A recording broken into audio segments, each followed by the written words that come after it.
이제 요즘 시대에 어떤 도전을 새로 시작하시는 분들이 있다고 하면은 실패를 너무 좀 두려워하지 않으셨으면 좋겠어요. 지금의 시대는 굉장히 많은 새로운 직업들이 생겨나게 되고 중년이 돼서도 새로운 공부를 해서 새로운 직업을 도전을 하게 되는 그런 시대이기 때문에 도전의 기회가 많아지는 만큼 실패를 하게 되는 횟수도 그만큼 늘어나게 될 거거든요. 그러면 앞으로의 시대는 실패를 하지 않는 결정을 하는 게 중요한 게 아니라 실패를 했을 때 빨리 그거를 털어내고 빨리 다음 일을 진행을 하는 게 중요한 시대라고 생각을 해요. 안녕하세요. 고민수의 고운에 오신 걸 환영합니다. 저는 여러분의 호스트 고민수입니다. 오늘은 피지컬 100, 세바시 강연, 그리고 해남 홍보대사로도 활동하며 건강한 먹거리와 삶의 철학을 나누고 계신 피트니스 선수 출신 농부, 몸짱 농부 김경진님을 모셨습니다. 도시의 화려함을 뒤로하고 진짜 나를 찾아간 삶의 전환 이야기, 몸도 마음도 진짜 나답게 살아가는 방법에 대해 이야기 나눠보도록 하겠습니다. 안녕하세요, 김경진님. 안녕하세요. 네, 반갑습니다. 김경진입니다. 저희 인연도 참 오래됐죠. 정확히 저희가 언제 만난지 기억은 나질 않는데, 전 분명한 건 나요. 이제 에? 기억나세요? 저는 나요. 언제였나요? 우리가 2010년에 라스베가스에서 그때 만났죠. 맞아요. 그때 처음 만났어요. 벌써 16년 전이에요. 저는 2010년에 베가스 한국에서 팀도 온 거 아는데 그때 이렇게 막 만났는지 기억이 잘 안 나는 거예요. 엄청 잘하셔가지고 모델 상도 획득하시고 그러셨잖아요. 우리 경진님은. 네. 그때 경진님과 지금의 이 몸짱 농부 김경진님을 떠올리면 사실 좀 너무도 다른 삶처럼 느껴지기도 하는데요. 그 시절 자신과 지금을 비교했을 때 가장 크게 달라진 건 뭘까요? 그때 당시에는 제가 낼 일이나 아니면은 뭐 대회 이런 좀 사람들에게 노출되는 것들을 위주로 일을 하다 보니까 사람들의 시선을 많이 중요하게 생각을 했었던 부분이 있었던 것 같아요. 그래서 제가 하고 싶은 일을 실행을 한다기보다 사람들한테 조금 더 좋은 이미지로 보일 수 있는 일, 그리고 이 일을 했을 때 조금이라도 안 좋은 평가가 나올 것 같다라고 하게 되면 하지 않았던 일, 이런 것들이 좀 많이 있었던 것 같은데 사실 그 부분이 조금 아쉬웠던 부분이라고 생각을 하고, 그리고 지금 같은 경우는 오히려 저 자신과 그리고 제 가족에게만 집중을 해서 타인의 시선보다는 이제 우리의 행복을 더 중요하게 생각을 하는 좀 그런 삶의 자세가 바뀌었다고 생각을 합니다. 그리고 지금의 김경진님을 돌아봤을 때 언제가 더 나답다고 느껴지세요? 무대 위의 삶일까요? 아니면 지금의 이 삶일까요? 그 질문에 대한 단답형으로만 본다고 하면은 전적으로 지금이 조금 더 저다운 삶을 살고 있다고 생각을 합니다.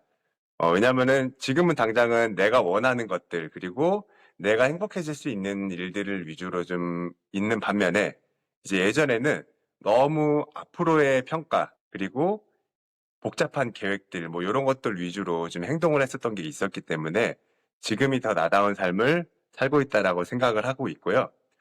그런데 또 이제 큰 틀에서 보자면, 이제 그때 당시에 저고 지금의 저도 저이기 때문에 어떻게 보면은 삶을 대하는 태도가 조금 바뀌었다 정도로 생각을 해보면은 그게 더 맞는 것 같습니다. 몸짱농부 김경진님을 보면 이 삶이 아주 자연스럽게 또 느껴지지만, 도시에서 시골로, 그리고 운동선수에서 또 농부로 전환하는 건 결코 쉽지 않은 결심이었던 것 같아요. 그 첫걸음을 어떻게 내딛게 되셨나요? 사실 그 큰 계획을 가지고서 이렇게 지역을 이동했었던 건 아니었고요. 일을 서울에서 열심히 하다가 결혼을 했고 그 뒤에 이제 아이도 출산을 하게 됐는데, 첫째 아이를 출산을 하고 나서 내가 너무 바쁘니까 얘가 매일 뭐 잠자는 것만 보게 되는 거죠. 그래서 새벽에 아이가 자고 있을 때 나오고 또 새벽에 아이가 자고 있을 때 들어가고 이런 식으로 생활을 하다 보니까 이 아이가 이 아기인 시절은 평생에 지금밖에 없는데 내가 이 시기를 좀 이렇게 보내면 안 되겠다라는 생각이 들어서 1년이라도 좀 이제 이 아이한테 좀 집중을 해볼 수 있는 시간을 가져야겠다라는 생각이 들어서 이제 과감하게 직장이라든지 뭐 여러 가지 일들을 한 번에 딱 접고 1년만 쉬었다 오자라는 생각으로 이제 시골에 내려오게 됐는데요.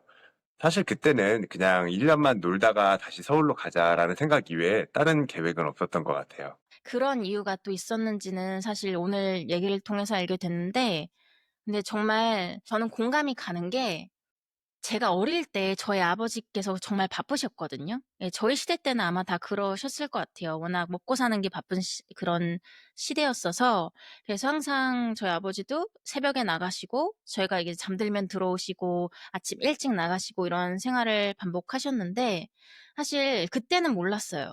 그런데 지금 커서 그때 그리웠던 그런 사랑이 이제서야 느껴지더라고요. 그래서 그게 되게 좀 아쉬웠다? 그런 마음이 있었는데, 지금 그 얘기를 들으니까 쉽지 않은 선택이었지만 이들한테 나중을 위해서 참 고마운 그런 결정이 됐을 것 같다, 이런 저만의 이제 이런 생각이 참 많이 드는데요.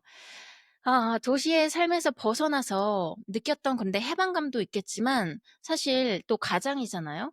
그래서 반대로 그 멀리 해남으로 떠나면서 1년이란 시간을 보내는 동안 불안함이나 이런 막막함도 있었을 것 같아요. 가장 기억에 남는 감정이 어떤 게 있을까요? 사실 불안함은 크게 없었던 것 같아요. 그런데 그 이유가 뭐였냐? 이제 예전에 제가 이제 그 피트니스 모델이나 이런 운영자 이런 것들로 활동을 많이 했었는데, 제가 여러 나라를 돌고 그리고 이제 여러 지역을 돌면서 느꼈던 게 뭐였냐면은 건강을 관리해주는 사람이 할 수 있는 일은 전 세계 어디에나 있다였거든요. 그래서 저는 그거에 대해서 굉장히 성실하게 떳떳하게 일을 열심히 했었고, 그거에 대한 자부심이 있었기 때문에 제가 설사 뭐 1, 2년 뒤에 다른 일을 한다 한들, 그리고 어떤 일을 시도했을 때 잘 되지 않았다고 하더라도 나는 전 세계 어딜 가서든지 간에 이제 건강을 관리해주는 일로서 충분히 내 자식들을 부양할 수 있다라는 자신감이 좀 있었어요. 그래서 어떤 좀 불안감보다는 낙천적이기도 한 건데, 뭐 하다가 잘 안 되면은 뭐 다시 건강관리 해주는 일 하면서 천천히 다시 성장하면 된다라는 생각이 좀 있었던 것 같아요. 그 처음에 1년만 쉬다 다시 서울로 돌아갈 생각이라고 하셨는데, 어떤 점이 대표님을 해남에서 계속 머물게 했나요? 가장 큰 거는 아무래도 이제 아이가 뛰어노는데 너무 좋아 보였어요. 내려와서 이제 동네 강아지들하고 뛰어놀고, 이제 그 뒤에 저희가 또 공작새들을 이제 키웠거든요. 네. 공작새도요? 네, 그래서 이제 뭐 공작새 알을 같이 부화시키고, 이제 뭐 저희가 그 다음에는 또 이제 집에 지금 말을 키우고 있거든요. 그 작은 말 포니 뭐 이런 것들도 키우고 있는데, 이제 그런 것들을 이제 제공해 줄 수 있는 환경, 그리고 이 아이가 뛰어놀 때 이제 그런 자연 환경 속에서 뛰어놀고 이러는 것들이 나중에 이 아이한테 굉장히 좋은 추억이 되겠다라는 생각이 들었고, 그래서 지금 뭐 당장에 공부도 중요하고 뭐 여러 가지도 중요한데, 네, 사실 저는 서울에 있으면서도 공부를 그렇게 열심히 했던 학생은 아니었거든요. 네, 그래서 공부는 이제 본인이 하고 싶은 일이 생기고 욕심이 생겼을 때 열심히 해야 되는 거다라는 생각이 있기 때문에 조금 더 잘 놀게 하다가 나중에 이 아이가 꿈이 생기고 하고 싶은 공부가 있다고 할 때 그때 내가 제대로 된 환경으로 다시 한번 뭐 제공을 해주자, 이런 생각이 있었습니다. 정말 놀라운 게 사실 한국에 이렇게 생각을 하시는 부모님들이 되게 적은 것 같아요. 제 주변에도 오래전에 아기 낳고 벌써 대학 얘기, 영어 유치원 그런 얘기를 정말 많이 들었는데, 개인적으로 저도 외국에 나가 왔었고 이런 걸 보면서 사실 어릴 때는 어린이답게 뛰어놀면서 자연을 즐기고 이런 게 더 중요하다고 생각해 온 사람 중에 한 명이에요. 그러면 김경진 님이 약간 그런 스타일로 자라오셨나요? 아니면 내가 갖지 못했던 게 있었기 때문에 자식한테는 좀 다르게 하고 싶다, 이런 마음이 더 컸나요? 후자에 가깝습니다. 일단은 저희 뭐 아버지께서도 굉장히 좀 엄한 타입이셨고, 좀 이제 어머니도 굉장히 좀 바쁘게 일을 하셨고 하다 보니까 그런 것들을 많이 어릴 때 경험해 보지는 못했었고, 음, 그리고 우리가 이제 자라면서 앞으로는 지식이 AI에서 거의 다 도움을 받을 거기 때문에 저는 본인이 좀 너무 지식을 쌓는 데에만 몰두하고 정서적인 부분이 발달이 되지 않으면은 앞으로의 시대에서는 오히려 더 흔한 사람이 될 거다라는 생각이 들었어요. 이 흔치 않은 자연환경 속에서 자라왔던 정서, 그리고 이제 제가 그 이후에 배우게 될 공부 뭐 이런 것들이 같이 결합이 된다고 하면은 좀 앞으로 미래에는 조금 더 이런 아이들이 더 활동할 수 있는 영역이 많지 않을까라는 이제 막연한 저의 추측? 이제 뭐 이런 것들이 조금 있었어요. 저는 이제 자식이 없지만 전문가들이 그런 얘기 정말 많이 하고 AI 시대가 되면서 많은 직업들이 이제 대체가 되는데 이런 변화 속에서 어떤 사람이 과연 살아남을 수 있을까? 그런 걸 봤을 때 정말 그냥 지식적인 게 아니라 그 감정적으로 얼마만큼 다른 사람과 소통이 될 수 있고 그런 걸 경험했는지 그 차이가 굉장히 커질 것 같아요. 곧 미래에는. 아이가 두 명이 있잖아요. 네. 몇 살이에요, 애기들이? 지금 첫째 아들이 9살, 둘째 딸이 4살. 어, 그러면 이렇게 지켜보셨을 때 그 아이들이 해남에서 자라면서 도시의 아이들과 비교했을 때 어떤 점이 좀 다르다고 느껴지시는 그런 게 있나요? 어릴 때 좋아하는 것들이 보통 공룡이라든지 아니면은 뭐 동물들 뭐 이런 거 영상들도 좋아하고 많이 보잖아요. 근데 이제 우리 아이들은 뭐 말 뛰어노는 영상을 보고 나서 아빠 우리 이따 말 밥 주러 가자 이러면은 이제 말 밥 주고 같이 놀고 뭐 여름 같은 때에는 아빠 사슴벌레 잡으러 가자 이러면은 이제 가가지고 사슴벌레 잡으러 가고 그리고 뭐 아빠 나 가재 잡으러 갈래 뭐 개구리 잡으러 갈래 이러면은 또 그날 시내가 가고 이런 것들을 유튜브로만 보는 게 아니라 직접 체험을 할 수 있잖아요. 그리고 이제 만져볼 수 있고. 음. 그래서 어떻게 보면은 이제 3, 40년 전에 제가 도봉산 뭐 그쪽에 살았었어요. 이제 노원구 쪽에. 예, 이제 그때 당시에 제가 서울에서 경험했던 것들을 이 아이들이 똑같이 경험을 하고 있거든요.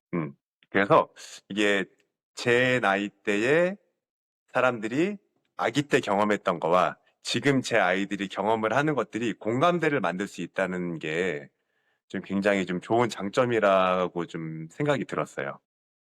정말 그럴 것 같아요. 그런 것들을 어릴 때부터 빨리 경험할 수 있다는 게 정말 소중한 그런 자산이 될 것 같은데 그럼 이제 운동에 관해서 좀 이야기를 나눠볼게요. 이 도시에서든지 시골에서든지 이 대표님의 삶에는 늘 운동이 이 단순히 몸을 위한 게 아니라 어떻게 보면 이 삶 전체를 단단하게 지탱해주는 물론 저한테도 운동이 약간 그런 존재인데 전 대표님이 어릴 때 고도비만이었다는 건 몰랐어요. 네, 이제 강연에서 말씀하신 걸 듣고 알았는데 고도비만이었던 어린 시절부터 티니스 무대에 올라올기까지 여정이 어땠는지 궁금해요. 일단은 저는 어렸을 때를 생각을 해보자면은 굉장히 순종적이고 부끄러움 많고 이제 좀 그런 타입이었어요. 그러니까 뭐 하나 어디 나서는 거를 싫어하고요. 그리고 이제 초등학교, 중학교 때 같은 경우에 제가 너무 조용히 있다 보니까 저하고 1년 동안 같은 반이었는데 뭐 나중에 가서 다른 학교에서 만났는데 이 아이가 저하고 같은 반이었는지 기억을 못하는 경우도 많이 있었고, 네. 그러니까 애매했어요. 이게 왜냐면은 어 운동을 할 때도 그냥 운동을 별로 그냥 조용히 옆에서 그냥 서 있는 경우였고 공부를 하더라도 너무 잘해도 눈에 띄지만 너무 못해도 눈에 띌 수 있잖아요. 저는 너무 이제 딱 그 중간보다 조금 위에만 하다 보니까 또 눈에 띌 일이 없고 그리고 이제 학교에서 하다못해 뭐 지각이나 뭐 조퇴나 말썽을 부렸거나 이랬으면 또 눈에 띌 수도 있고 완벽한 모범생이었으면 눈에 띌 수 있는데 또 그것도 아니고 그냥 아무런 사고도 치지 않고 조용히 있는 타입이었고 하다 보니까 굉장히 좀 존재감이 없었죠. 그래서 그런 저에게 유일한 낙이 이제 먹는 거. 네. 저희 그 할머니께서 이제 손맛이 엄청 좋으셨었거든요. 그래서 식당도 하고 그러셨어가지고 제가 매일 가면 하루 종일 먹기만 하는 거예요. 막 먹기만 하다 보니까 거의 뭐 초등학교 이제 시절에 제가 저 국민학교 나왔는데 초등학교라고 할게요. 네. 네네. 초등학교 시절에 이제 거의 먹는 거 위주로만 계속 생활을 하고 움직이지도 않고 조용히 있다 보니까 체중이 계속 느는 거예요. 그래서 나중에 한 중학교 2학년 때 이제 체중이 엄청나게 늘어가니까 이제 저희 어머니께서 그 동네에 있는 헬스장에다가 저를 이제 등록을 시키신 거예요. 형님한테 예, 운동 좀 시켜주세요 한 거죠. 근데 저는 굉장히 억울했어요. 나는 주는 대로 먹었을 뿐인데 내가 뭐 밥을 해 먹은 것도 아니고 사 먹은 것도 아니고 밥을 남기면 혼나고 주는 대로 다 먹어서 살쪄도 혼나니까 사실 좀 억울했죠. 이거 굉장히 좀 여러분들이 많이 공감을 하실 건데, 우리 어린이들, 청년들은 죄가 없거든요. 그냥 주는 대로 잘 먹은 것 뿐인데, 자꾸 살찌면은 뭐라고 하시니까 굉장히 좀 억울했었던 기억이 있는데, 근데 또 제가 이제 순종적인 성격이었다 보니까 시키는 거를 너무 잘해요. 그래서 관장님이 이제 매일매일 나와라, 나오면은 뭘 해라, 이거를 딱 얘기를 하셨는데, 그거를 몇 년 동안 한 번도 안 어기고 계속 한 거죠. 아. 네. 그러다 보니까 한 1년 만에 체중이 뭐 한 10몇 킬로가 빠지고, 체중이 빠지면서 키가 또 갑자기 1년 만에 10cm가 넘게 큰 거예요. 아 정말요? 네. 그래서 이제 중학교 3학년 때하고 고등학교 때로 넘어갔을 때 거의 뭐 환골탈태를 해서 이제 넘어가게 되었고, 고등학교 때부터는 이제 동네 이제 운동장에서 사는 사람, 하루 종일 이제 학교 끝나면은 농구 밤늦게까지 하고 헬스장 가고 이런 식으로 삶의 패턴이 좀 와. 바뀌게 되었죠. 고등학교 때부터 그럼 그러니까 중학교 때부터 이제 트레이닝을 받기 시작해서 고등학교는 계속 이제 하신 거네요. 그쵸? 네, 중학교 2학년 때부터 거의 뭐 1년에 365일 중에 360일씩 이상은 항상 운동을 했죠. 좀 특이한 케이스 같다고 생각되는데 뭐 보통 그때 태권도를 하면 했지 태권도도 초등학교 때까지 정도만 하고 중학교 때, 고등학교 때는 사실 수학학원 뭐 이런 걸 많이 했던 기억이 전 나는데 그렇게 중학교 때부터 체력을 또 관리하시고 고등학교 때도 꾸준히 했다는 게 사실 좀 독특하게 느껴지거든요. 네, 그 이유가 있습니다. 이유가 뭐죠?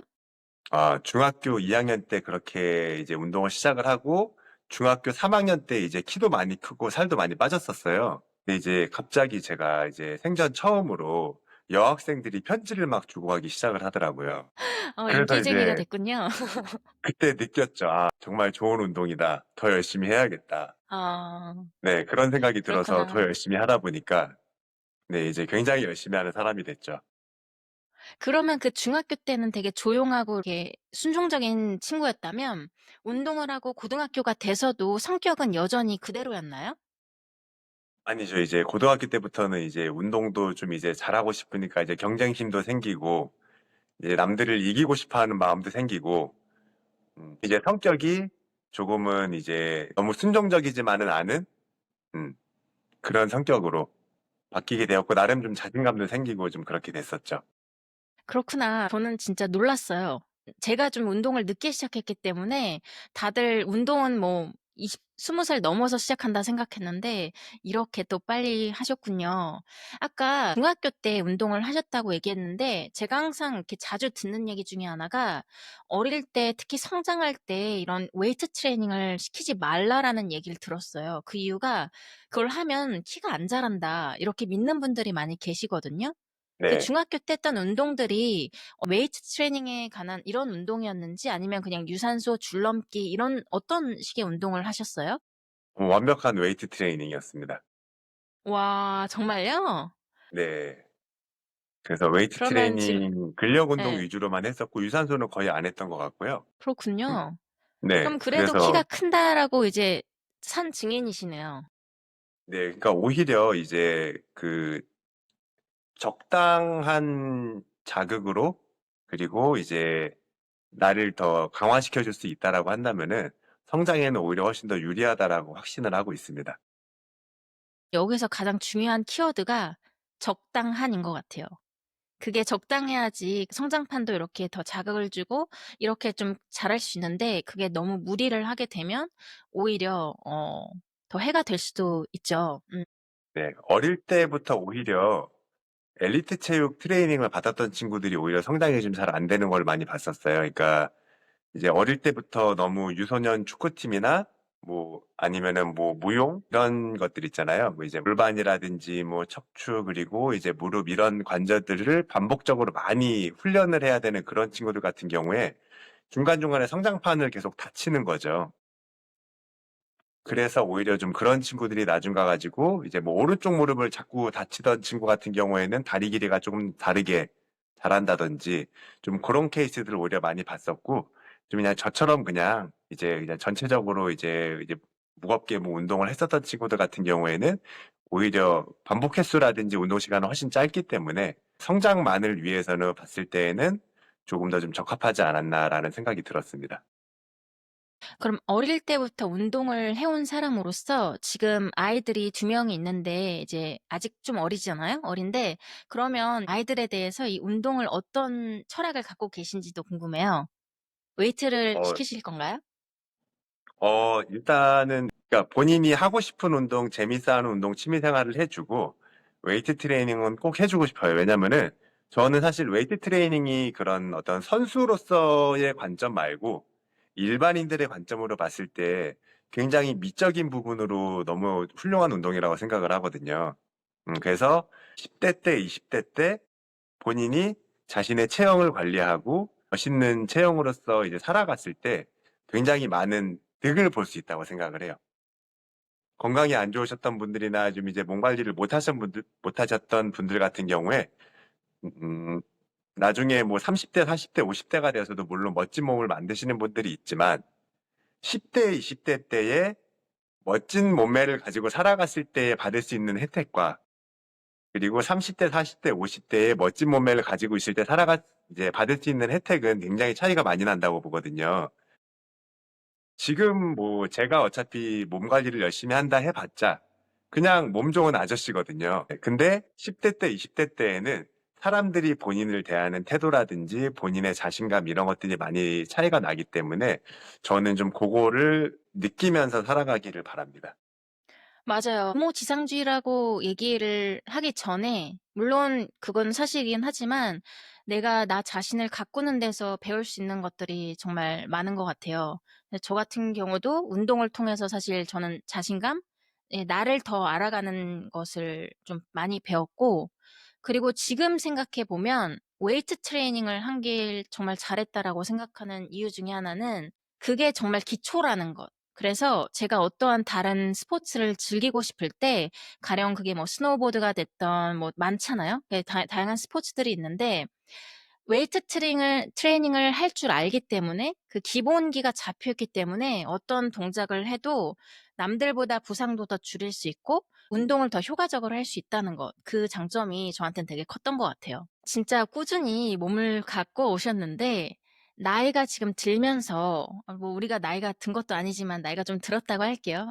이거 보면 화나시는 분들도 있을 테니까 이제 40대 앞자리가 4로 바뀌면서 운동을 대하는 태도나 루틴이 좀 달라졌을까요? 루틴은 일단 많이 달라졌어요. 뭐 단순하게 뭐 웨이트 트레이닝 루틴으로만 본다고 하면은 이제 분할 훈련을 많이 안 해요. 예를 들어서 예전에는 하루는 가슴 운동, 하루는 등 운동, 하루는 어깨 운동 이런 식으로 루틴을 잡았었다고 한다면 지금은 1시간 동안 어깨 운동만 한다고 하면 어깨 관절이 너무 아파요. 그래서 이제 저한테 딱 필요한 운동들 위주로만 해서 하루에 뭐 기본적인 운동들을 한 가지씩 돌아가면서 한다거나 아니면은 뭐 이틀 루틴으로 해가지고 부위별 운동들을 한두 가지씩만 진행을 한다거나 하는 식으로 이제 조금은 이제 제 몸에 맞게끔 무리가 되지 않게끔 하는 게 있고요. 지금은 이제 뭐 1시간이 시간이 난다 그러면 1시간을 하고 30분이 시간이 난다 그러면 30분을 하고 10분이 시간이 난다 그러면 10분을 하고 좀 이런 식으로 이제 말 그대로 저의 생활 속에 좀 녹아있는 식으로 좀 수행을 하는 게 좀 있어요. 예전처럼 무게도 많이는 안 하시는 거죠, 그럼? 절대 안 됩니다. 아, 네. 이건 해보신 분들만 알 텐데, 저도 항상 이제 얘기했던 게 관절을 많이 쓰면 쓸수록 닳기 때문에 있을 때 잘 아껴라. 제가 이런 얘기를 많이 했던 기억이 나요. 피지컬 100에 출연을 하셨잖아요.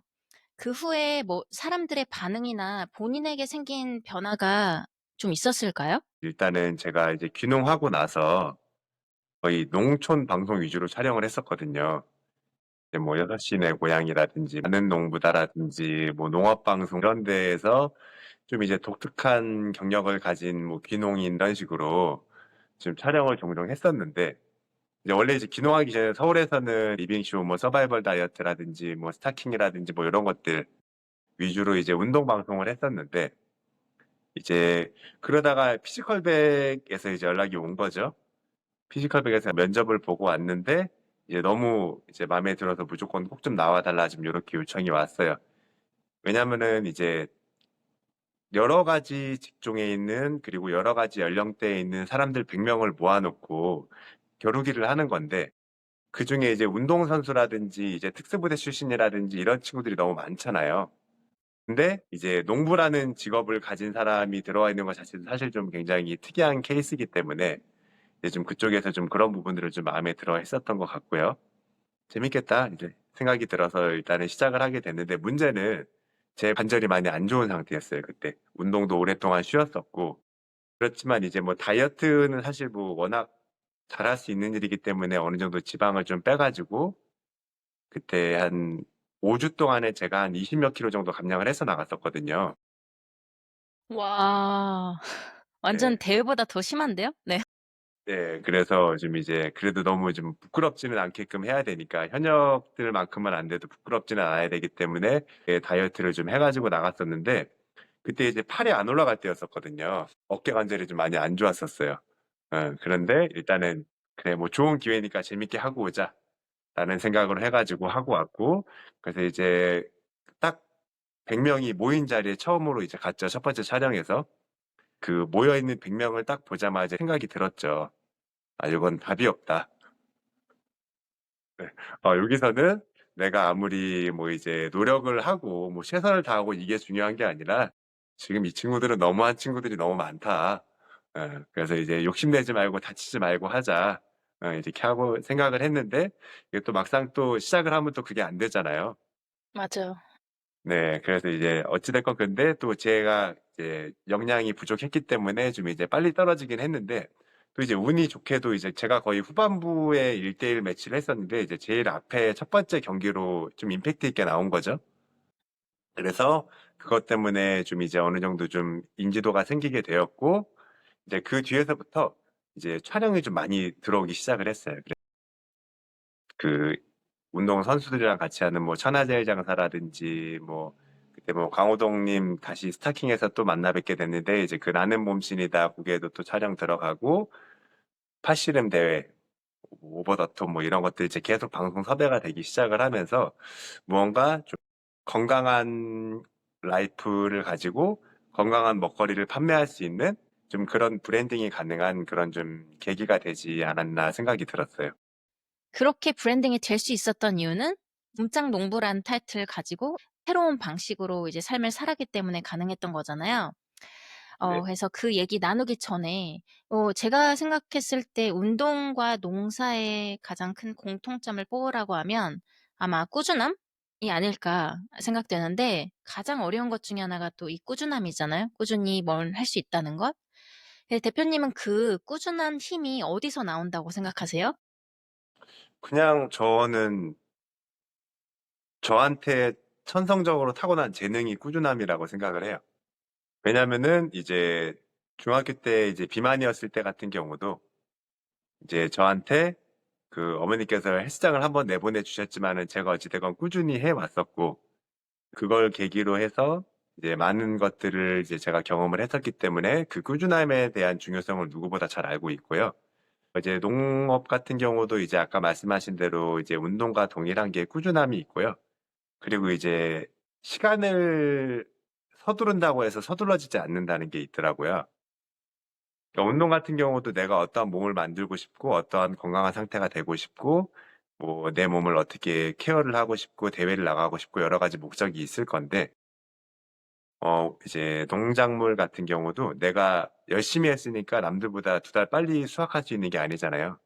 적절한 계절이 와야지 그거를 수확을 할 수 있게 되는 거잖아요. 그리고 너무 빠르게 욕심내서 수확을 하다가 보면은 농작물이 망가지게 되는 거고. 그래서 그 내가 서두른다고 해서 되는 게 아니라 꾸준함이 기본적으로 갖춰지고 정성이 갖춰지고 적절한 시기가 되어야만이 그것이 이제 결실을 맺을 수 있다라는 게 공통점이지 않나 생각을 합니다. 네.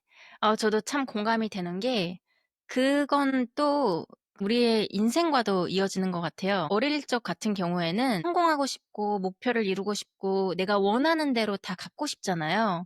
그래서 그런 식으로 해서 삶을 막 달려왔던 기억이 있는데 지금에 와서 제가 배운 건 내가 이렇게 뭘 원한다고 다 얻어지는 게 아니라 또 거기에 맞는 시기가 있구나. 그래서 사람마다 다 다른 거죠. 내가 내 능력을 발휘할 수 있는 시기가 있고 또 내가 그 능력을 갖춰야 되는 시기가 있고 그리고 씨를 뿌리지 않았다면 걷어지지 않는 건 당연한 섭리인데 내가 씨를 뿌리지 않고 얻으려고 하는 이런 욕심 또한 다 이제 내 탓이구나 약간 이런 식으로 운동에서도 우리가 배울 수 있고 농사를 통해서도 배울 수 있는 게 이런 삶의 진리를 저도 생각을 하게 됐어요.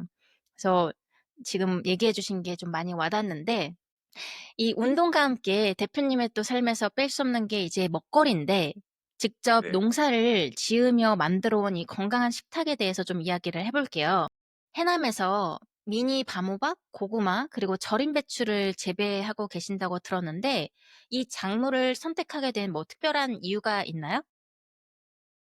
일단은 제가 서울에서 항상 주식처럼 먹었던 거, 이거를 재배를 하는 데 있어서는 사실 전문가분들이 굉장히 많이 있잖아요. 막 20년, 30년 동안 하신 분들이 굉장히 많이 있는데, 저만의 무기라고 생각을 했을 때, 저는 이거를 30년 동안 재배하신 분들보다 더 많이 먹어봤거든요. 네, 우린 그쵸. 주식이었잖아요. 맞아요. 네, 그래서 어떻게 먹었을 때 더 좋고, 어떻게 먹어야 더 맛있고, 이거를 사실 농부보다 더 잘 알고 있는 거죠, 이미. 그렇네요, 정말. 제가 많이 먹어봤기 때문에 이거를 잘 수확하고 맛있게만 제가 만들어낼 수 있다면은 사람들한테 잘 설명해주고 맛있게 먹는 법을 알려주고 건강하게 먹는 법을 알려주는 데 있어서 굉장히 유리하다라는 무기가 있었기 때문에 저는 이 작물들을 선택을 했었어요. 그러면 그게 계획적으로 이루어진 거라고도 볼 수 있겠어요. 그 몸짱 농부라는 이름을 또 지시고 나를 이 브랜딩했던 것? 그 미니 도모박이 입소문을 타고 지금의 이렇게 또 브랜드로 연결이 됐다고 제가 들었는데 그럼 지금까지 이걸 봤을 때 어디까지 이렇게 계획하셨고 어디까지가 그냥 우연찮게 또 됐는지. 제가 그 계획을 별로 세우지 않는 타입이라 장기적으로 어떤 치밀한 계획을 가지고 했었던 거는 없었고요. 이제 1년 동안 놀 건데 밤호박을 재배하는 거를 기존에 이제 농업인 분들한테 교육을 받게 되면은 이제 뭐 한 달에 80만 원씩 뭐 이렇게 생활비 지원을 해주더라고요, 귀농인들한테. 그래서 돈까지 받으면서 아이들하고 놀면은 더 재밌겠다. 이런 생각이 들어서 일단은 좀 밤호박을 한번 해보자라는 생각이 들어서 그걸 배워서 재배를 하기 시작을 했고요. 음, 그러니까 장기적인 계획이 없었고 이거에 대해서 수익화 시킬 생각이 없었기 때문에 정말 좋은 것들, 예쁜 것들만 골라서 굉장히 저렴하게 좀 판매를 했었어요. 그랬더니 이게 또 입소문이 막 나는 거예요. 사람들이 블로그 포스팅을 해주고, 뭐 이제 운동 커뮤니티 같은 데 포스팅을 해주고, 뭐 예전에 뭐 이런 일을 했었던 뭐 김경진이 지금 시골에 기농을 해가지고 이걸 하길래 사 먹어봤는데 너무 맛있고 너무 저렴하고 너무 좋다. 뭐 이런 것들이 계속 사람들이 이제 포스팅을 하고 입소문을 나기 시작하면서 자연스럽게 뭔가 브랜딩이 되더라고요. 네, 그러면서 이제 계속 점점 찾으시는 분들이 많아지게 되고, 그게 점점 브랜딩이 되고, 그렇게 좀 자연스럽게 뭔가 의도하지 않았던 상황이 생겨서 저도 굉장히 당황을 했었던 기억이 있어요.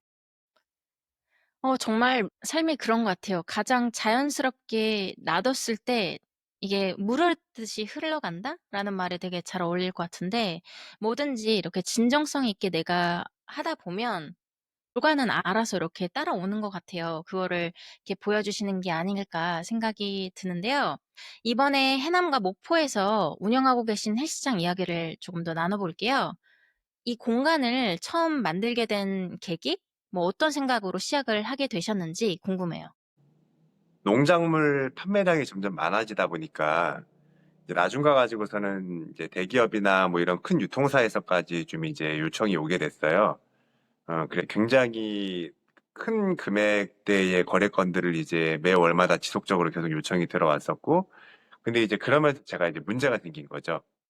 제가 재배하는 양 이상의 주문이 들어오다 보니까 다른 데 거를 더 구입을 해가지고 사서 보내주거나 아니면은 더 큰 농가하고 계약을 해서 이제 이거에 대한 거를 매달마다 보내주거나 이런 식으로 했었는데 이게 점점점 문제가 생기는 게 중간에 혹시라도 뭐 기후 변화가 있거나 시세가 안 맞게 되면은 이미 계약은 뭐 1억, 2억 막 이렇게 해놨는데 이제 제가 여기에서 중간에서 또 구입을 해 와야 하는 금액대가 확 올라가게 되고 이러면은 저는 이제 손해를 보면서라도 이거를 맞춰줘야 되는 게 있었고 그리고 양이 너무 많아지다 보니까 저는 이제 기업이 아니라 개인인데 좀 이제 CS라든지 선별하는 데 있어서 조금 만족도가 떨어지는 그런 컴플레인을 좀 많이 받게 된 거죠. 그래서 제가 큰 거래처 거는 그냥 다 포기를 했어요. 죄송하지만 제 역량이 아닌 것 같아서 요거는 제 취지하고도 좀 맞지 않는다. 네, 취소를 하고 딱 제가 직접 퀄리티 있게 운영을 할 수 있는 정도까지만 진행을 하게 됐는데 그러면서 생각을 했어요. 이 정도 양만 가지고서 이렇게 물건을 보내드리고 하는 게 무언가 좀 앞으로 계속 맞지 않겠구나라는 생각이 들었고 그러자니 양만 계속 늘리는 걸 목표로 할 게 아니라 무언가 더 내가 잘할 수 있는 일을 접목시켜서 브랜딩을 해야 되겠다라는 생각이 들었고요. 그래서 이제 지금 거주하고 있는 해남하고 뭐 목포 이런 곳에다가 제가 이제 자신이 있는 피트니스 클럽들을 좀 이제 하나씩 오픈을 하기 시작을 했어요. 피트니스 클럽을 운영을 하면서 이 피트니스 클럽 체인을 지속적으로 좀 만들어가고 그러면서 건강과 관련된 운동 콘텐츠들과 좋은 먹거리의 콘텐츠를 엮어서 하나의 회사로 브랜딩을 하게 되면 훨씬 더 좋은 회사로 성장을 할 수 있겠구나라는 생각이 들었고 그래서 이제 올해부터 점점 피트니스 클럽들 지점을 좀 늘려가고 있는 중입니다. 정말 멋진 아이디어인 것 같아요. 건강한 삶을 위해서는 사실 운동만 중요한 게 아니라 또 건강하게 먹는 것만 중요한 게 아니라 사실 그 두 가지가 다 돼야 되잖아요. 내 역량을 빨리 알아차리고 조화롭게 영역을 늘려가시는 게 참 멋지다라는 생각이 드네요. 헬스장을 운영하시면서 그 둘 다 운영하는 게 쉽진 않을 것 같아요. 헬스장도 운영하면서 먹거리를 관리하는 건 또 다른 얘기잖아요. 그 네. 균형을 어떻게 잡고 계세요? 일단은 제가 보통 피트니스 클럽을 확장을 하고 오픈을 하는 시기가 한 1월 정도에 오픈을 해요. 왜냐면 1월하고 3월에는 농업일이 굉장히 한가하거든요. 그래서 바쁘게 시간을 쓰고 제가 상주를 해야 되는 시기를 1월에서 3월로 잡고 그 시기 동안에 그곳을 제가 시스템을 잡아주는 거죠. 그래서 그 뒤에서부터는 이제 제가 조금만 시간을 쓰고 관리를 잘 하게 되더라도 어느 정도 운영이 되게끔 시스템을 잡는 기간 3개월을 잡는데 그래서 항상 1월하고 3월 동안에 새로 오픈을 하고 그 이후 시간부터는 제가 농산물 재배에 집중을 하고 좀 이런 식으로 시간을 나눠가지고서 사용을 하고 있습니다. 지금 들어보니까 완전 계획하에 짜여진 각본 같은데요? 아까 계획 안 짜신다 그래가지고, 네.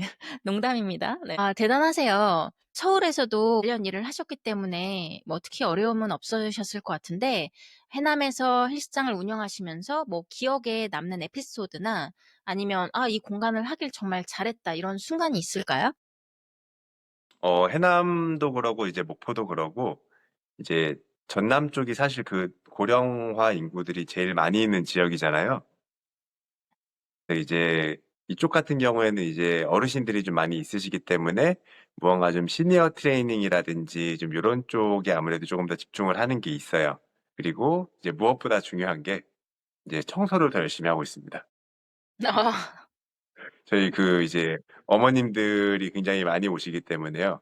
이제 어머님들이 이제 조그만 지저분하면 이제 자꾸 등짝을 때리려고 하시는 게 좀 있어가지고, 네, 이제 자꾸 이제 좀 안 맞기 위해서 대신 청소 네네. 쪽을 좀 더 신경을 쓰는 게 있고, 운동하시는 분들 이제 먹거리 쪽으로 이제 문의를 많이 하시는데, 이제 그럴 때 좀 되도록이면 이제 농작물들하고 그 지역의 특산물들을 같이 좀 섞어서 이제 알려드릴 수 있는 방식으로 해서 좀 이제 그 지역의 농산물들이 조금 이제 좀 긍정적인 효과를 얻을 수 있게끔 진행을 해주고 있는 것도 있고요.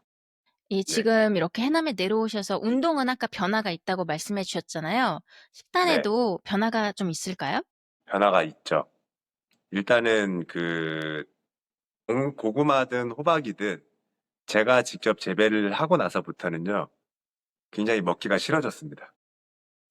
정말요?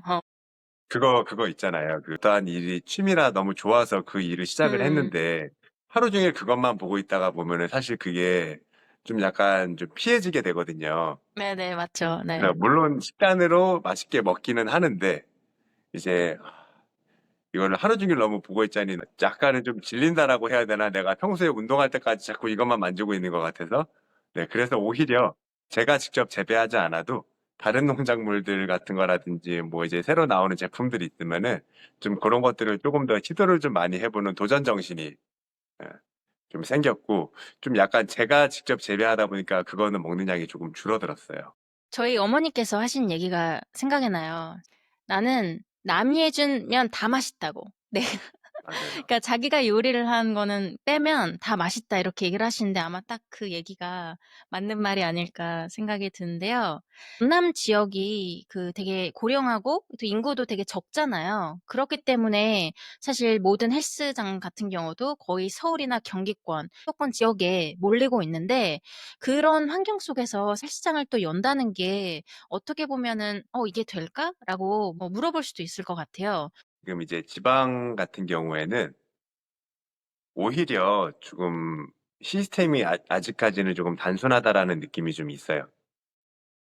그 굉장히 좋은 고급 피트니스 클럽이다라고 했을 때 이제 서울 같은 경우는 이제 그 어떤 뭐 5성급 호텔 안에 있는 곳이라든지 아니면은 진짜 프리미엄 같은 경우에는 사실 그 직원들의 움직임이라든지 이런 태도들, 말투 뭐 이런 것들이 5성급 호텔에 맞춰 가지고서 움직이잖아요. 네. 이제 사실 지방 같은 경우에는 고급이다라고 했을 때 이제 비싼 수입 기구를 넣는 거 정도에서 그치는 경우들이 좀 많이 있어요. 제가 생각을 했었을 때 물론 운동 기구들도 중요한데 여기에는 고령화 인구들이 굉장히 많이 있고 그 지역에서 이제 생활하고 거주하신 지 오래되신 분들이 굉장히 많이 있거든요. 음. 그래서 저는 이분들 한 분 한 분한테 이제 더 친절하게 다가가고 인사를 더 잘하고 이분들이 왔을 때 연세 드신 분들이라고 해서 좀 존중받는 느낌을 못 받는다거나 이런 거를 느끼지 않게끔 하기 위해서 굉장히 좀 신경을 많이 쓰거든요. 어떻게 보면은 똑같이 오더라도 더 반갑게 인사해 주는 거, 그리고 똑같이 오셨을 때 한 번이라도 더 다가가 가지고 이제 말을 걸어 드리고 존중해 드리는 거, 이런 거가 오히려 저는 더 중요하지 않을까라는 생각이 들었고요. 이제 그 지역에서는 그게 좀 먹혔던 거죠. 지방 쪽이. 약간은 서울에 비해서 말투나 이런 것들이 좀 투박한 경우들이 많이 있는데 좀 이제 그러면서 고급 기구들을 더 넣는 것보다는 차라리 이분들한테 깨끗하게 환경 제공해주고 어르신들이니까 더 존중받는 느낌을 나게끔 해드리자라는 쪽으로 좀 생각을 했었는데 그게 좀 잘 먹혀 들어가고 있습니다. 그 얘기 들으니까 역시 기본에 충실한 게 가장 중요한 게 아닐까 하는 생각이 드네요. 귀농 후에 인구 소멸이나 이런 지방 소외 같은 사회 문제에도 관심을 가지시는 걸로 알고 있어요. 제가 프로젝트 블루 ENM이라는 걸 봤는데 어떤 취지로 시작하게 되셨고 이름이 어떤 의미가 담겨 있나요? 하는 이제 프로젝트 블루라고 하는 거는 이제 제가 지금 아래쪽 지방에 있잖아요. 근데 이제 아래쪽 지방이다라고 하는 게 저는 이제 물론 그 호남권도 있지만은 이제 뭐 부산 쪽이라든지 이런 경상도 쪽도 이제 나중에는 더 그쪽으로 좀 뭔가 확장을 하고 싶은 프로젝트들이 있어요. 그런 것들을 봤을 때 이제 바닷가하고 다 인접이 되어 있잖아요. 그래서 이제 이 부산이라든지 뭐 경상도 그리고 전라도 쪽에서 뭔가 재미있는 프로젝트들을 한다고 했을 때 이 바닷가의 느낌이 생각이 났었고 그래서 그 프로젝트 블루라는 식으로 예, 네이밍을 좀 하게 되었고요. 그 지방 쪽에 계속 있다 보니까 이런 지역 행사들이 너무 좀 이제 뻔하고 틀에 박혀 있다라는 생각을 하게 됐어요.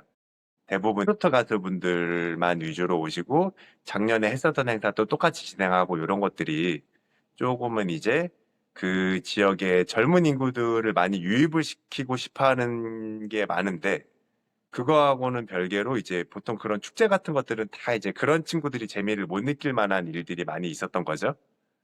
그래서 작년 같은 경우도 제가 이제 해남에다가 흑백 요리사분들을 섭외를 해와서 매칭을 시켜주고 좀 이제 그 친구들이 와가지고 이제 행사를 해서 굉장히 좀 좋은 반응을 이끌어냈었는데 좀 이제 그런 그 시대에 맞는 트렌디한 친구들이 와가지고서 계속 이제 뭐 경상도 쪽이든 전라도 쪽이든 이런 친구들을 계속 좀 이쪽에다가 제가 제안을 넣어보면 좋겠다라는 생각이 들었고요.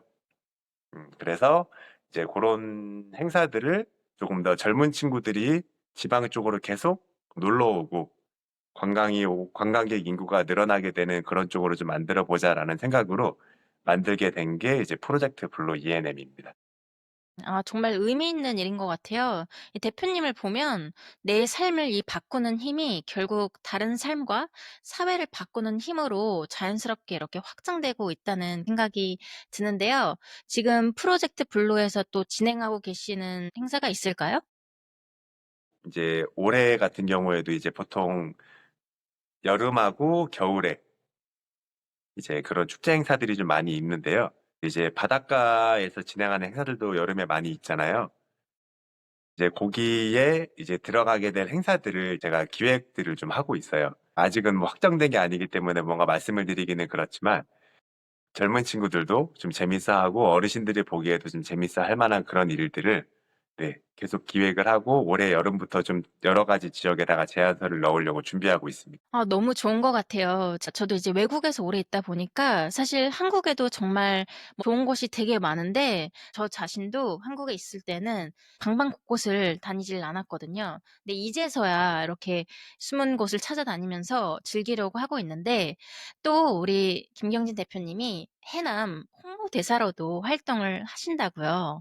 그래서 네. 사실 그것도 좀 독특한 것 같아요. 어떻게 이 해남 홍보대사가 되셨고 해남을 알리는 활동은 어떤 식으로 하고 계시는지 알려주실 수 있을까요? 그 제가 이제 직접 찾아가서 해달라 그랬습니다. 정말요? 네. 네, 와, 최고. 왜냐면은 이제, 네, 그 이전에 홍보대사 분들 같은 경우에 좀 이제 트로트 가수분들도 있었고, 이제 좀 다른 분들도 있었는데, 어, 제가 이제 찾아가서 얘기를 했죠. 이제 물론 그런 분들도 필요하고, 저 같은 사람도 필요합니다. 이제 저는 이제 한 가지 파트에만 방송이라든지 이런 대외 활동을 하는 게 아니라, 저는 예능도 나가고, 건강방송도 나가고, 제 거 SNS로도 활동이 가능한데, 이제 외부에 있는 유명하신 분들을 홍보대사로 임명하는 것도 물론 좋지만, 가장 중요한 거는 내부에 있는 컨텐츠를 외부로 알려야지 진짜 그게 홍보다. 근데 이제 이 지역에서 지금 거주하고 있는 사람들 중에 저만큼 외부 활동을 다양하게 많이 할 수 있는 사람이 없습니다. 그러니까 저를 홍보대사로 써주세요라고 얘기를 했고요. 그래서 이제 지금부터는 제가 이제 해남을 안에서 바깥으로 알리는 컨텐츠를 더 활동을 많이 진행을 해드리겠습니다라고 해서 그게 받아들여져서 이제 올해부터 홍보대사로 임명을 받게 되었습니다. 되게, 와, 진짜 멋있는 것 같아요. 보통 내가 뭐 하고 싶다, 뭐 이런 생각은 되게 많이들 하잖아요. 근데 그냥 기다리는 사람들이 대부분인 것 같아요. 어떻게 내 능력을 최대한 발휘할 수 있을까? 그리고 이 사회에다가 내가 사는 지역에다가 어떻게 도움이 될 수 있을까? 이런 끊임없는 생각이 지금 김경진님을 만드는 것 같아요. 다음 주제로 넘어가기 전에 해남에 처음 가는 분들에게 꼭 소개하고 싶은 장소나 맛집이 있다면 소개해 주실 네, 수 있을까요? 너무 좋은 데가 많아요. 그래서 바닷가 같은 경우도 굉장히 홍보를 많이 하고 있지만 사람이 그렇게 많이 오는 쪽은 아니거든요. 네. 그래서 이제 그런 쪽도 있으나 저는 어떤 식으로 하고 있냐면은 이제 바닷가가 좀 알려져 있는 곳이 있는데 거기 바로 옆에 한 3분, 5분만 이렇게 해안가를 드라이브를 하다가 보면은 조그만한 해안가들이 정말 많아요. 그래서 저는 이제 여름 같은 경우에는 그런데 혼자 가가지고서 이제 바람 쐬고 커피 마시고 약간 제 퍼스널 비치거든요. 그래서 이제 저 혼자서 이제 컨텐도 하고 뭐 이런 식으로 즐기는 곳들도 많이 있는데 좀 이제 그런 식으로 약간 나만의 낭만을 찾아서 볼 수 있는 곳들도 조금만 드라이브를 하다가 보면 굉장히 좋은 곳들이 많이 있고요. 이제 제가 아까 말씀드린 그 여름에 제가 막 가재 잡고 막 이렇게 논다 그랬잖아요, 애들하고. 네네. 그 해남에 굉장히 유명한 절이 있는데 이제 대흥사라고 그쪽으로 지나가는 그 길목이 또 시냇가도 있고 굉장히 예뻐요. 차 주차장부터 해서 여러 가지 되게 잘 되어 있는데 거기 시내가 조금만 내려가게 되면은 이제 우리 그 중년들이 지금 아이들한테 내가 어렸을 때에 어떤 식으로 놀았는지 이런 것들을 같이 공유할 수 있는 그런 시내가들이 있거든요. 그런 데서 가재도 보여주고 뭐 올챙이도 보여주고 개구리도 보여주고 뭐 이런 것들도 보고, 그리고 이제 뭐 아이들 같은 경우에는 그쪽에 뭐 놀이터 공원도 잘 돼 있고, 어른들은 대한민국의 1호 여관인 유선장이 있어요. 여기를 이제 리모델링을 했거든요. 그런 곳들의 정취를 되게 좋아하시는 어르신들도 굉장히 많이 있으세요. 이제 그런 곳으로 가게 되면은 어린아이부터 이제 어르신들까지 굉장히 좀 만족스러운 코스가 되지 않을까 생각을 하고요. 그리고 이제 또 아이들, 제가 또 이제 아이들하고 많이 돌아다니니까 또 공룡 박물관이 또 그렇게 잘 돼 있습니다. 네, 옛날에 공룡이 실제로 거주했다고 하긴 그러네요. 공룡이 실제로 예, 생존을 했었던 네, 그 지역에다가 이제 그 위에다가 이제 공룡 박물관을 대형으로 만들었는데, 뭐 서울하고 뭐 수도권에 있는 그런 데하고 비교가 안 돼요. 정말 잘 돼 있는데 정말 한적해요. 네. 많이 좀 오셨으면 좋겠어요. 네네. 이 방송 보시는 분들 이번 여름에 아니면 뭐 봄에도 언제가 제일 좋아요, 가기? 아무래도 여름이겠죠? 바닷가니까? 여름에 오시면은요, 그 소형 워터파크까지는 아니지만 이제 물놀이 할 수 있는 장소까지 무료로 다. 무료예요? 거기다? 네, 네, 너무 좋아요. 그 박물관 입장료만 내면은 그냥 쓸 수 네. 있는데, 예, 어. 너무 좋아요. 그렇구나. 네. 많은 분들 네. 찾아가 주시길 바라고요. 지금까지 대표님 삶의 여정을 따라오다 보니 그 모든 중심에는 결국 이 나를 아는 힘, 즉 주제 파악이 있었던 것 같은데요. 세바시 강연에서도 이 이야기를 정말 인상 깊게 들었어요. 이번엔 그 키워드에 대해 조금 더 깊이 이야기해 보겠습니다. 이 세바시 강연에서 주제 파악이라는 키워드를 이야기하시면서 그 단어에 담긴 대표님의 해석이 어떤 건지 알려주실 수 있을까요? 제가 어릴 때 저희 어머님께서 남들한테 피해 입히는 거를 극도로 싫어하시던 경향이 있으셔서, 내가 어떠한 행동을 했을 때 남들한테 조금이라도 피해가 갈 만한 행동이면은 절대 하지 못하게 하셨던 게 좀 있었고요. 그래서 저한테 좀 자주 하셨던 말이, 제가 너무 큰 목표를 가지고서 누군가와 함께 뭔가를 하려고 그러면은 주제 파악 잘하고서 움직여라, 이런 말을 되게 많이 하셨어요. 근데 이제 그때 당시에는 이제 제가 느끼기에 약간 무조건 겸손해야 된다라는 말로만 생각을 했었어요. 무조건 겸손해야 되고 이제 약간 내 능력을 높게 생각을 해서 무리를 하면 안 되고 이런 쪽으로만 생각을 했었어요. 그러다 보니까 이제 제가 좀 너무 좀 도전적이지 못하게 좀 했었던 일들이 좀 많이 스쳐 지나가는 것들이 좀 있었고요. 근데 이제 제가 이제 사회생활을 하고 이런저런 일들을 좀 하다가 보니까 어 그때 당시에 정말 저한테 좋은 제안이라든지 좋은 일들이 많이 들어왔었는데, 내가 그 일들을 제대로 좀 해내지 못하고 대부분 다 거절하고 이제 남한테 다 좋은 일이 넘어가고 이렇게 했었던 게, 어떻게 보면 내가 잘할 수 있었던 일인데도 내 자신에 대한 정확한 판단이 되지 않아서 좀 놓친 게 아닌가라는 생각을 좀 많이 하게 됐었고요. 이제 지금에 좀 이르러서는 주제 파악이다라고 하는 말이 이렇게 생각이 들더라고요. 이제 겸손해야 할 때는 당연히 겸손해야 하고, 너무 나 자신을 과신해서도 안 되지만, 내가 정말 잘할 수 있고 내가 부족한 부분이 있다면은 그 부분을 채워서 그 일을 도전하고 성공을 시켜 나가는 게 오히려 좀 나에 대한 주제 파악이 되고 있는 일이 아닐까라는 생각을 좀 하게 됐어요.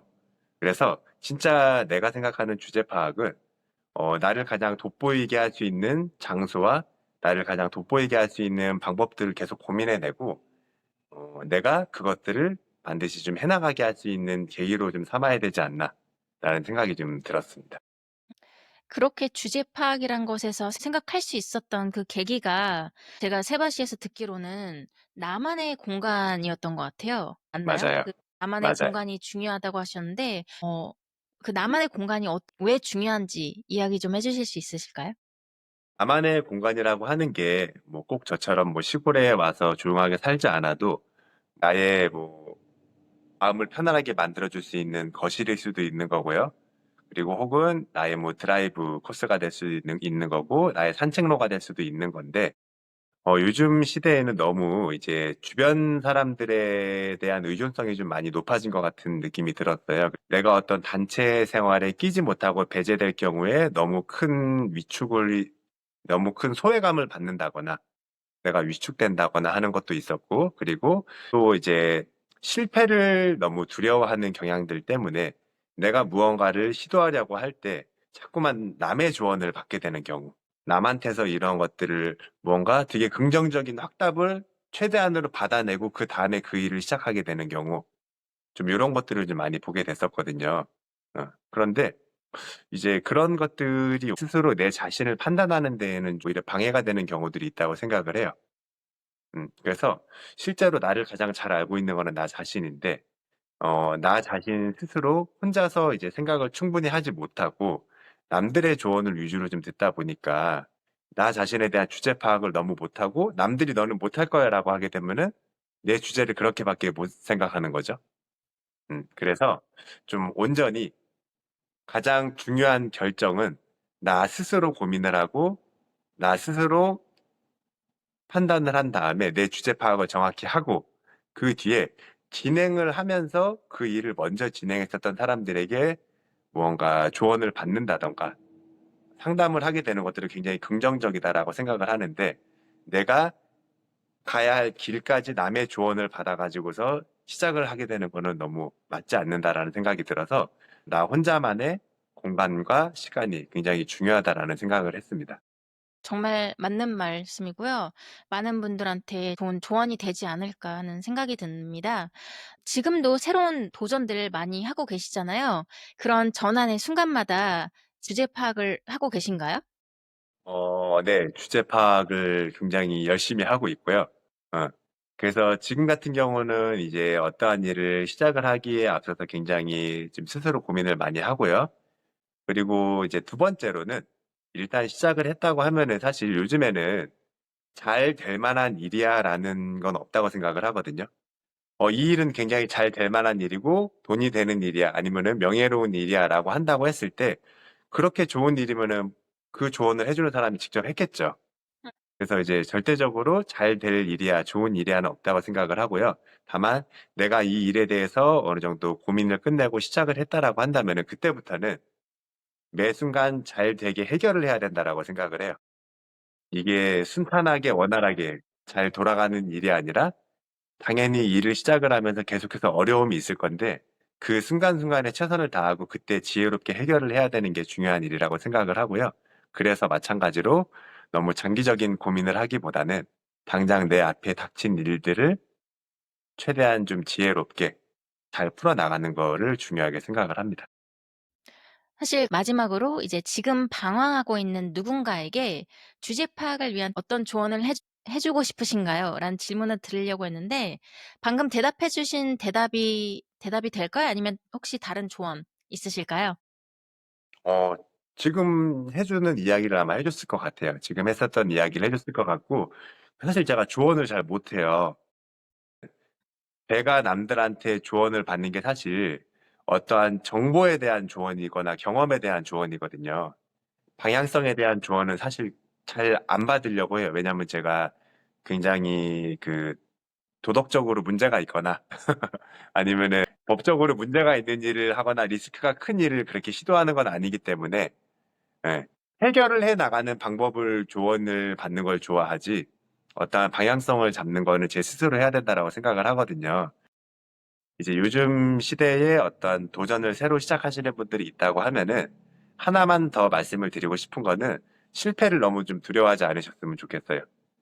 이제 앞으로의 시대는 우리 부모님의 시대처럼 한 가지 직업을 평생 동안 하고 정년퇴직을 해야지 명예로운 시대가 아니거든요.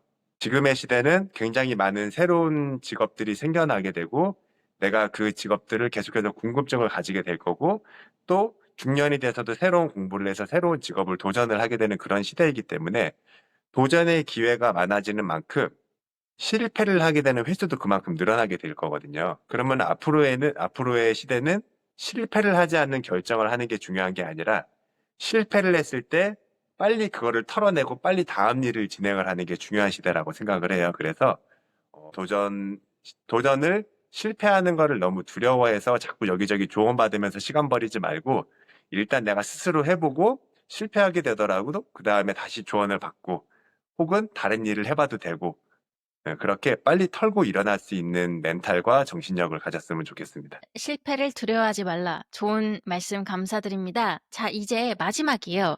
이번엔 짧고 빠르게 이 몸짱농부 김경진님의 일상 속 소소한 순간들을 살짝 들여다보는 고온 3문 3답 준비했거든요. 네, 생각나는 대로 대답해 주시면 됩니다. 네. 하루 중 가장 좋아하는 시간은 언제인가요? 어, 자기 전에 자식들하고 이제 팔베개 해주고 딱 잠들려고 할 때 그때가 제일 좋습니다. 나에게 운동은 따따따다. 그 중간에 비어 있어요. 나에게 운동은 뭐다. 나에게 운동은 나의 정체성이다. 내가 제일 자주 먹는 간식 또는 음식은? 제가 제일 자주 먹는 음식은 햄버거입니다. 의외네요. 네. 오늘 김경진님의 이야기를 들으며 느꼈어요. 이 화려한 이력이나 빠른 성공보다 나를 아는 힘으로 나만의 방향을 선택하며 살아가는 삶이야말로 진짜 멋진 삶이라는 걸요. 시청자분들도 지금 스스로에게 이 질문 던져보셨으면 합니다. 나는 지금 나답게 살고 있나? 몸짱농부 김경진님, 오늘 고민수의 고온에 함께 해주셔서 진심으로 감사합니다. 다음에 만나요. 바이. 감사합니다. 오늘의 대화가 여러분에게도 작은 영감과 용기가 되었길 바랍니다. 오늘 이야기에 공감하셨다면 구독과 공유로 함께 해주세요. 우리의 여정은 계속됩니다. 다음 에피소드에서도 함께 고온해요.